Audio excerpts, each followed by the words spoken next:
يا جماعه خلينا متفقين ان اللي دافع اكتر بيظهر اكتر. بمعنى ايه؟ انا مثلا دافع في الاعلان بتاعي في اليوم 100 جنيه والمنافس بتاعي دافع 200 جنيه، مين هيظهر الاول للعميل؟ التاني. طب في اللي دافع 500، اللي دافع 1000، فكل واحد بياخد الجزء الاكبر او الشريحه الاكبر من العملاء المهتمه بالمجال ده او عاوزين ياخدوا خدمه من المجال ده. طيب انا دلوقتي عندي منتجات كتير جدا وبشغل كذا اعلان علشان عايز ابيعهم كلهم، اعلان ب 200، اعلان ب 500، اعلان ب 600 على حسب ايه المنتج نفسه. طيب انا ليه اعمل في نفسي كده وازيد نفسي؟ هي فكره اصلا الاعلانات قايمه على المزايا، تمام؟ فانا دلوقتي لو جمعت كل الاعلانات وعملتها في حمله اعلانيه واحده، وجوه الحمله الاعلانيه عملت كذا ادست لكل منتج، فانا دلوقتي جمعت ال 200 و400 و500 و600 في حمله واحده، فانا تقريبا في اليوم هدفع اكتر من 1000 ونص او 2000 جنيه. فانا دلوقتي الفيس شايفني ان انا بدفع الرقم ده كله، فانا كسبان المزايا، فانا بيجي لي العميل الاول، فانا بكسب نقطه كمان. طب انا لو عندي منافس بيعمل نفس الموضوع وانا بدفع ال 2000 وهو بيدفع ال 2000، مين اللي يكسب هنا؟ فروسه تساوي. اللي يكسب هنا الكرييتيف بتاعك، الاعلان بتاعك. انت ظاهر في الاعلان ولا لا؟ انت مطمن العميل ومديله خدمه ما بعد البيع ولا لا؟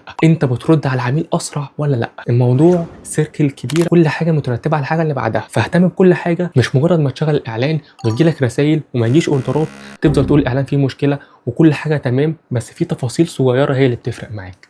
ركز كويس في النقطه دي.